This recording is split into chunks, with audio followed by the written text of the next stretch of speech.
सिंध जी तारीख़ ते तहक़ीक़ जे सिलसिले में आउं रुख सिंधी अवां सां मुखातिब आहियां। अॼु पाण मौजूदा जामशोरे ज़िले जे मांझंद वारे इलाइक़े में अगूननि सां थियल सिंधियुनि जी जंग बाबति ॻाल्हि ॿोल कंदासीं, जेका खासाईअ वारी जंग जे नाले सां मशहूरु आहे। बदकिस्मती इहा आहे त असांजे माण्हुनि खे या त तारीख़ खां अणॼाण रखियो वियो आहे या वरी हुननि पंहिंजी तारीख़ में पाण दिलचस्पी न वरिती आहे। इन करे उन्हनि खे ख़बर ई न आहे त असां किथे किथे धारियल दुश्मननि सां वेड़ कई, किथे शिकस्तूं खाधियूं, किथे सोभूं हासिलु कयूं। ज़रूरत इन ॻाल्हि जी आहे त पंहिंजी तारीख़ खे पाण लिखिजे, पंहिंजे हीरनि ते जिन पंहिंजी वतन लाइ पंहिंजा सिर क़ुर्बान कया, उन्हनि ते फ़ख़्रु असांखे जॾहिं पाण कंदासीं तॾहिं दुनिया बि उन्हनि खे तस्लीम कंदी। त मांझंद भरिसां अरगूननि सां खासाई वारी जंग कहिड़ियुनि सिंधी बिरादरियुनि कई, हिन वीडियो में उन जो बि ज़िक्र मौजूदु आहे। कहिड़नि माण्हुनि धारे दुश्मन जो साथ ॾेई पंहिंजो नाव निशान तारीख़ मां मिटाए छॾियो, उन बाबति पाण ॻाल्हाईंदासीं। इन करे अव्हांखे गुज़ारिश आहे त हिन वीडियो खे आख़िर ताईं ॿुधंदा ॾिसंदा। इन सां गॾोगॾु अव्हांखे वरी बि गुज़ारिश आहे त जिन दोस्तनि असांजो चैनल सब्सक्राइब न कयो आहे उहे सब्सक्राइब कनि, वीडियोस खे लाइक कनि, पंहिंजनि दोस्तनि सां शेयर कनि। त मुंहिंजा प्यारा भाइरो ऐं भेनरो, पंहिंजी अॼु ॻाल्हि ॿोल आहे खासाई वारी जंग में सिंधियुनि जे वेड़ जा दास्तान। खासाई वारी जंग सिंधियुनि ऐं अरगोन क़ाबिज़ फ़ौजुनि जे विच में मौजूदा ज़िले जामशोरे जे ॻोठ खासाई वटि लॻी हुई। हाणे इन खासाई ॻोठ जी हिकिड़ी ख़ासियत आहे त उते अरगूननि सां असां वेड़ कई, असांजे वॾनि वेड़ कई। ॿी हिन ॻोठ जी अहम ख़ासियत इहा आहे त संदसि भरिसां, इन ई ॻोठ जे भरिसां सिंध जे नामियारे जर्नैल समा दौर जे जाम निज़ाम जे वज़ीर आज़म दूल्हा दरिया ख़ान जी औताक बि इते ई आहे। दूल्हा दरिया ख़ान जी इहा औताक गोपांग रेलवे स्टेशन भरिसां ज़बून हालत मौजूदु आहे, जंहिंखे इलाइक़े जा माण्हू दूल्हा दरिया ख़ान जी माड़ी बि कोठींदा आहिनि। जामशोरे जे तालुके मांझंद में ॻोठ खासाई जे भरिसां समा दौर जे सिपह सालार दूल्हा दरिया ख़ान जी माड़ी बाबति पीर अली मोहम्मद राशिदी पंहिंजे किताब इहे शींहं में लिखियो आहे त दूल्हा दरिया ख़ान जॾहिं सिंध जे उन वक़्त जे गादीअ जे हंध ठटे खां बाग़बान टिलटी पंहिंजे ॻोठ ॾांहुं वेंदो हो त हिन माड़ीअ में अची रहंदो हो, यानी मंज़िल कंदो। मक़ामी माण्हू हिन माड़ीअ खे दूल्हा दरिया ख़ान जी औताक बि चवनि था। अरगुन ख़ानदान 1520 खां 1555 ताईं सिंध ते हुकूमत कई। अरगूननि खां अॻु सिंध ते समन ॼामन जी आज़ाद हुकूमत क़ाइमु हुई, जंहिंखे 1520 में अरगूननि ख़तमु कयो। शाह बेग अरगून खां पोइ संदसि पुटु मिर्ज़ा शाह हसन अरगून सिंध जे तख़्त ते वेठो। इन ई दौर में हीअ जंग थी, अरगूननि जे कब्ज़े वारी।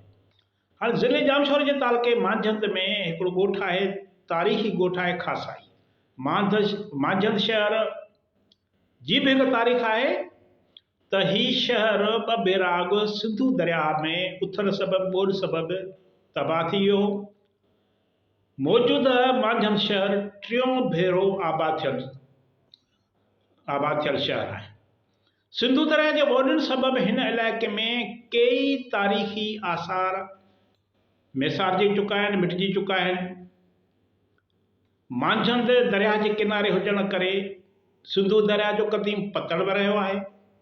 सिंधू दरिया जे करे मांझंद दुनिया जे क़दीम सामूंडी वापारी रस्तनि सां बि ॻंढियल रहियो आहे। मांझंद जा सिंधी वापारी, जंहिंखे सिंध वर्की चवंदा आहिनि, सॼी दुनिया में मशहूरु हुया।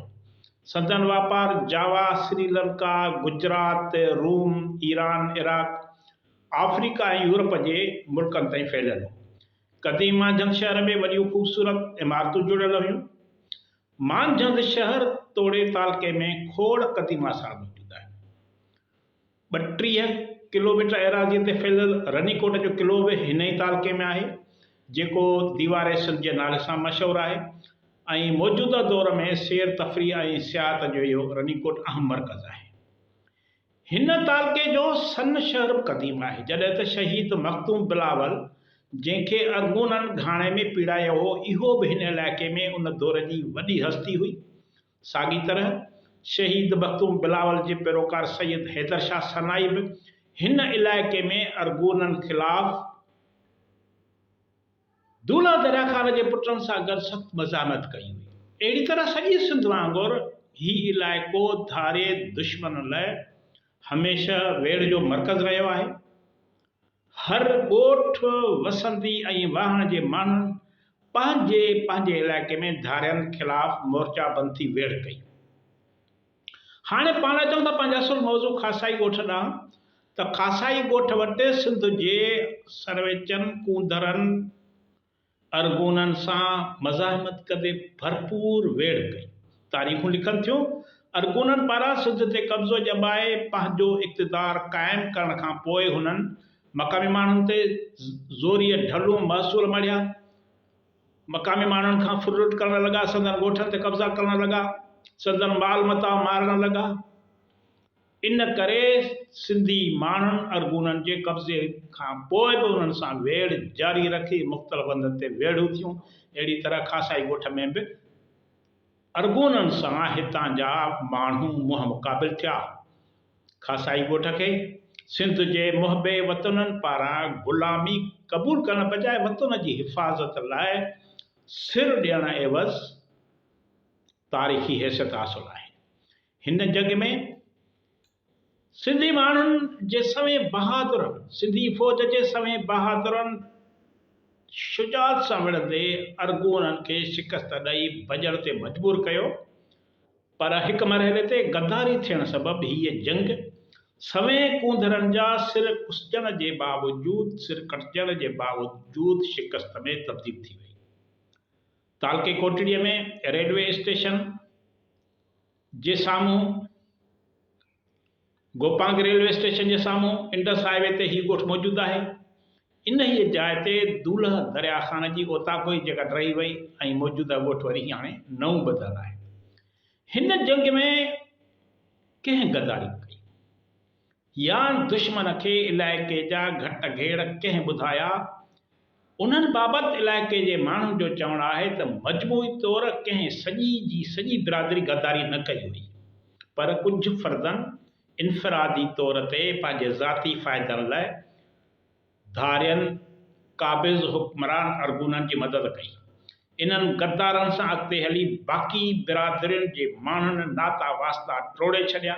उन करे हाणे तारीख़ में उन्हनि जो नाव निशान बि मौजूदु न आहे। मिसाल थी ख़त्म थी विया। खासाई वारी जंग में दूल्हा दरिया ख़ान जे पोइलॻनि या उन दौर जे हिसाब सां मुरीदनि जे वॾे अंग बहिरो वरितो, छाकाणि त इन इलाइक़े में दूल्हा दरिया ख़ान जो तमामु घणो असर रसूख़ हुयो। दूल्हा जी ओताक बि इन ई इलाइक़े में हुई, जंहिं करे हिन जंग में ॿियनि सिंधी बिरादरियुनि समेत दूल्हा दरिया ख़ान जे पोइलॻनि जूं अज़ीम क़ुर्बानियूं आहिनि। खासाई वारी जंग में उनड़पुर, ॿुढपुर, ॿेलो उनड़, आमरी, मांझंद, भूरवाह, डाभरी, झलो, काछे, लाखड़े, लकी, नूरपुर, राजड़ी, उनड़पुर, सन, थीबार समेत ॿियनि इलाइक़नि जे अवाम जी वॾी अक्सरियत पंहिंजे वतन जे बचाव लाइ सिर धड़ जी बाज़ी लॻाए वेड़ विढ़ी। हिन जंग में जेतोणीकि इलाइक़े जे मिरनी रहवासियुनि, इलाइक़े जे मिरनी बिरादरियुनि, कबीलनि मजमूई तौर ते वधी चढ़ी हिसो वरितो, पर कुझु अहिड़ियूं बिरादरियूं या ज़ातियूं हुयूं जिन जो हिन जंग में किरदारु साराह जोॻो हुयो। हिन जंग में अरगूननि सां मांझंद बिरादरी, बंबरा बिरादरी, चाचड़ बिरादरी, गांचा, खुमाण, कोरीजा, लाखा ऐं राजड़ बिरादरियूं मुक़ाबले में लथियूं। वेड़ कई उन्हनि बिरादरियुनि जा चङा मुड़िस हाणे बि पंहिंजे वॾनि जूं यादगिरियूं ॿुधाईंदे चवनि था त इहा जंग इलाइक़े जे हर माण्हूअ जे ज़हन ते नक्श थी वई ऐं इन वेड़ जा किस्सा हिकु नसुल खां ॿिए नसुल ताईं गर्दश कंदा रहिया। बिरादरियुनि जे परियनि मुड़ुसनि जो चवणु आहे त संदन वॾा ॿुधाईंदा हुआ त हिन जंग में सिंधियुनि अरगूननि जो ॼमी मुक़ाबिलो कयो। इलाइक़े जूं सभु बिरादरियूं धारे हमले आवर ख़िलाफ़ जंग जे मैदान में लथियूं, पर अरगूननि जो लश्कर मुनज़्ज़म हो। उन्हनि वटि हथियारनि जी का बि खोट न हुई, जॾहिं त मक़ामी बिरादरनि वटि न त जदीद हथियार हा, न वरी जंग जो को तजुर्बो हो, जंहिं करे जंग में संदन वॾो नुक़सानु थियो। के ई कुंदर जंग कंदे शहीद थी विया, जिन ते अॼु बि सिंध फ़ख़ुरु करे थी। अव्हां जी वॾी वॾी महिरबानी। ईंदड़ वीडियो ताईं इजाज़त ॾींदा।